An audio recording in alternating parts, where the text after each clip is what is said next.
ਜਿਹੜਾ ਕੇਂਦਰ ਸਰਕਾਰ ਨੇ ਇੱਕ ਨਵਾਂ ਅਦਾਰਾ ਨਵਾਂ ਮਹਿਕਮਾ ਬਣਾਇਆ ਸਹਿਕਾਰਤਾ ਦਾ, ਉਹਨੇ ਕਈ ਤਰ੍ਹਾਂ ਦੇ ਸਵਾਲ ਕਈ ਤਰ੍ਹਾਂ ਦੇ ਸ਼ੰਕੇ ਜਿਹੜੇ ਹੈਗੇ ਆ ਉਹ ਇਸ ਲਹਿਰ ਨਾਲ ਜੁੜੇ ਹੋਏ ਲੋਕਾਂ ਦੇ ਮਨਾਂ ਵਿੱਚ ਪੈਦਾ ਕੀਤੇ ਆ ਕਿ ਕਿਤੇ ਜਿਵੇਂ ਪਹਿਲਾਂ ਖੇਤੀਬਾੜੀ ਜਿਹੜਾ ਸੂਬਿਆਂ ਦਾ ਸਬਜੈਕਟ ਸੀਗਾ ਉਹਦੇ ਵਿੱਚ ਕੇਂਦਰ ਨੇ 3 ਕਾਨੂੰਨਾਂ ਦੇ ਰਾਹੀਂ ਦਖਲਅੰਦਾਜ਼ੀ ਕੀਤੀ ਆ ਤੇ ਹੁਣ ਇਹ ਇੱਕ ਹੋਰ ਦਖਲਅੰਦਾਜ਼ੀ ਆ ਕਿਉਂਕਿ ਸਹਿਕਾਰਤਾ ਅਦਾਰਾ ਲੋਕਾਂ ਦਾ ਅਦਾਰਾ, ਇਹ ਸਰਕਾਰੀ ਨਹੀਂ ਹੁੰਦਾ, ਇਹ ਸਹਿਕਾਰੀ ਹੁੰਦਾ।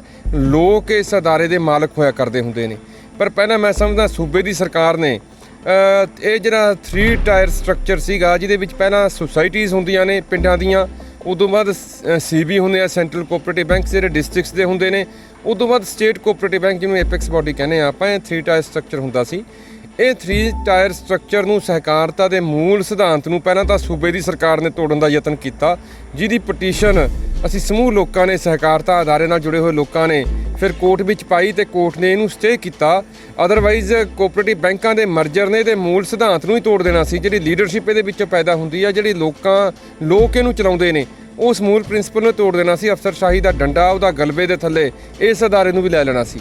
ਪਰ ਅੱਜ ਤਸਵੀਰ ਸਾਹਮਣੇ ਆ ਰਹੀ ਆ ਵੀ ਉਹ ਪੰਜਾਬ ਸਰਕਾਰ ਦਾ ਫੈਸਲਾ ਨਹੀਂ ਸੀ, ਉਸ ਪਿੱਛੇ ਕੇਂਦਰ ਦੀ ਵੀ ਇੱਕ ਸੋਚ ਚੱਲ ਰਹੀ ਸੀ ਜਿਹੜਾ ਨਵਾਂ ਸਹਿਕਾਰਤਾ ਅਦਾਰਾ ਬਣਿਆ। ਸੋ ਸ਼ੰਕੇ ਨੇ ਜਿਹੜੇ ਪੰਜਾਬ ਦੇ ਲੋਕਾਂ ਦੇ ਨਹੀਂ, ਦੇਸ਼ ਭਰ ਦੇ ਇਸ ਲਹਿਰ ਨਾਲ ਜੁੜੇ ਹੋਏ ਲੋਕਾਂ ਦੇ ਨੇ। ਜਿਹੜਾ ਸ਼ੰਕਾ ਸ਼ਰਦ ਪਵਾਰ ਉਹਨਾਂ ਨੇ ਵੀ ਜ਼ਾਹਰ ਕੀਤਾ, ਜਿਹੜਾ ਸ਼ੰਕਾ ਹੋਰ ਸੂਬਿਆਂ ਦੇ ਵਿੱਚੋਂ ਵੀ ਆਇਆ ਕਿ ਕਿਤੇ ਇਹ ਇੱਕ ਹੋਰ ਦਖਲਅੰਦਾਜ਼ੀ ਦੀ ਕੋਸ਼ਿਸ਼ ਤਾਂ ਨਹੀਂ ਹੈਗੀ ਇਸ ਵੱਡੇ ਅਦਾਰੇ ਦੇ ਵਿੱਚ, ਜਿਹੜਾ ਅਦਾਰਾ ਲੋਕਾਂ ਦੇ ਨਾਲ ਜੁੜਿਆ ਹੋਇਆ, ਲੋਕ ਇਹਦੇ ਮਾਲਕ ਹੁੰਦੇ ਨੇ, ਲੋਕ ਚਲਾਉਂਦੇ ਹੁੰਦੇ ਨੇ।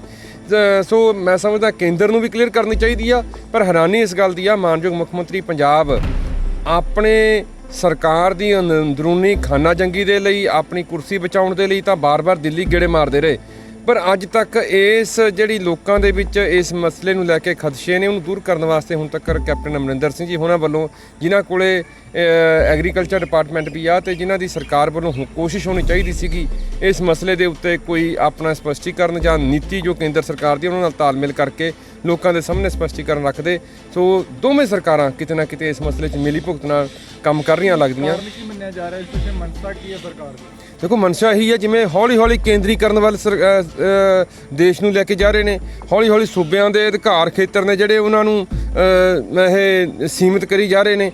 ਖੇਤੀਬਾੜੀ ਵਰਗੇ ਮਹਿਕਮੇ 'ਚ ਜੇ ਇਹਨਾਂ ਨੇ ਦਖਲਅੰਦਾਜ਼ੀ ਕੀਤੀ ਆ, ਉਸ ਸਬਜੈਕਟ ਦੇ ਵਿੱਚ ਦਖਲਅੰਦਾਜ਼ੀ ਕੀਤੀ ਆ, ਤਾਂ ਹੁਣ ਸਹਿਕਾਰਤਾ ਅਦਾਰੇ ਨੂੰ ਵੀ ਆਪਣੇ ਚੱਕਰ 'ਚ ਲੈਣਾ ਚਾਹੁੰਦੇ। ਸਹਿਕਾਰਤਾ ਅਦਾਰੇ 'ਚ ਤਾਂ ਸੂਬੇ ਸਰਕਾਰਾਂ ਨੂੰ ਦਖਲਅੰਦਾਜ਼ੀ ਦੀ ਮੈਂ ਸਮਝਦਾ ਉਹਨਾਂ ਦੀ ਦਖਲਅੰਦਾਜ਼ੀ ਘਟਣੀ ਚਾਹੀਦੀ ਆ, ਤੇ ਫਿਰ ਇਹ ਤਾਂ ਦੇਸ਼ ਸਮੁੱਚੇ ਰੂਪ ਵਿੱਚ ਉਹਨੂੰ ਸਰਕਾਰੀ ਡੰਡੇ ਦੇ ਥੱਲੇ ਲੈਣਾ ਚਾਹੁੰਦਾ। ਸੋ ਇਹਦਾ ਅਸੀਂ ਜ਼ੋਰਦਾਰ ਵਿਰੋਧ ਕਰਾਂਗੇ। ਪਰ ਅਸੀਂ ਫਿਰ ਵੀ ਕਹਿੰਦੇ ਆ ਵੀ ਸੂਬਾ ਸਰਕਾਰ ਗੌਰਮੈਂਟ ਟੂ ਗੌਰਮੈਂਟ ਇਹਨੂੰ ਟੇਕਅਪ ਕਰਕੇ ਸਾਡੇ ਸਾਹਮਣੇ ਲੋਕਾਂ ਦੇ ਅੱਗੇ ਤਸਵੀਰ ਰੱਖੇ ਵੀ ਹੋ ਕੀ ਰਿਹਾ। ਇੱਦਾਂ ਹੀ ਮਹਿੰਗਾ ਡੀਜ਼ਲ, ਅੱਜ ਮੈਂ ਸਮਝਦਾ ਵੀ ਸੀਜ਼ਨ ਦੇ ਵਿੱਚ ਰਜਵਾਹੇ ਖਾਲੀ ਪਏ ਸੀਗੇ, ਬਿਜਲੀ ਆ ਨਹੀਂ ਰਹੀ ਸੀ ਤੇ ਡੀਜ਼ਲ ਸੈਂਕੜੇ ਨੂੰ ਜਾ ਪਹੁੰਚਿਆ। ਸੋ ਇਹਦਾ ਵੀ ਇੱਕ ਰੀਜ਼ਨ ਆ ਵੀ ਇਹ ਸਰਦਾਰ ਮਨਪ੍ਰੀਤ ਸਿੰਘ ਬਾਦਲ ਦੀ ਸੋਚ ਸੀ ਕਿਤੇ ਨਾ ਕਿਤੇ ਜਿਹੜੀ ਸਾਹਮਣੇ ਨਜ਼ਰ ਆ ਰਹੀ ਆ ਕਿ ਦੋਵੇਂ ਸਰਕਾਰਾਂ ਮਿਲ ਕੇ ਵੈਟ ਸੂਬਾ ਸਰਕਾਰ ਲਾਉਂਦੀ ਆ, ਜੇ ਪਿੱਛੋਂ ਮਹਿੰਗਾ ਡੀਜ਼ਲ ਆਊਗਾ ਉਨੀ ਸੂਬੇ ਨੂੰ ਆਮਦਨ ਜ਼ਿਆਦਾ ਹੁੰਦੀ ਆ। ਸੋ ਇੱਕ ਉਸੇ ਨਜ਼ਰੀਏ ਨਾਲ, ਜਿਸ ਨਜ਼ਰੀਏ ਦੇ ਨਾਲ ਪਹਿਲਾਂ ਬਿਜਲੀ ਦੇ ਰੇਟ ਵਧਾਏ ਗਏ, ਜਿਸ ਨਜ਼ਰੀਏ ਦੇ ਨਾਲ 200 ਰੁਪਇਆ ਮੁਲਾਜ਼ਮਾਂ ਦੀ ਜੇਬਾਂ 'ਚੋਂ ਟੈਕਸ ਕੱਢਿਆ ਜਾਂਦਾ, ਜਿਸ ਨਜ਼ਰੀਏ ਦੇ ਨਾਲ ਪੀਣ ਵਾਲਾ ਪਾਣੀ ਤੱਕ ਮਹਿੰਗਾ ਕਰਤੇ ਆ, ਉਸੇ ਨਜ਼ਰੀਏ ਦੇ ਨਾਲ ਜਿਸ ਨਜ਼ਰੀਏ ਦੇ ਨਾਲ ਪੇ ਕਮਿਸ਼ਨ ਦੀਆਂ ਸਿਫਾਰਸ਼ਾਂ ਨੂੰ ਆਪਣੇ ਢੰਗ ਨਾਲ ਲਾਗੂ ਕੀਤਾ ਜਾ ਰਿਹਾ, ਮੁਲਾਜ਼ਮਾਂ ਨੂੰ ਦੱਬਿਆ ਜਾ ਰਿਹਾ, ਮਾਨਸਿਕ ਤੌਰ ਤੇ ਪਰੇਸ਼ਾਨ ਕੀਤਾ ਜਾ ਰਿਹਾ, ਉਸੇ ਨਜ਼ਰੀਏ ਦੇ ਨਾਲ ਕਿ ਲੋਕਾਂ ਦੇ ਜੇਬਾਂ 'ਚੋਂ ਕਿਵੇਂ ਕੱਢਿਆ ਜਾਵੇ, ਸਰਕਾਰ ਚੁੱਪ-ਚਪੀਤੇ ਬੈਠੀ ਆ। ਸੋ ਡੀਜ਼ਲ ਤੇ ਪੈਟਰੋਲ ਦੀਆਂ ਜਿਹੜੀਆਂ ਕੀਮਤਾਂ, ਇਹ ਦੋਵੇਂ ਸਰਕਾਰਾਂ, ਇਕੱਲੇ ਪੰਜਾਬ ਦੀ ਸਰਕਾਰ ਨਹੀਂ, ਮੈਂ ਸਮਝਦਾ ਹੋਰ ਵੀ ਕਈ ਸੂਬੇ ਸ਼ਾਮਲ ਨੇ ਇਹਦੇ ਵਿੱਚ।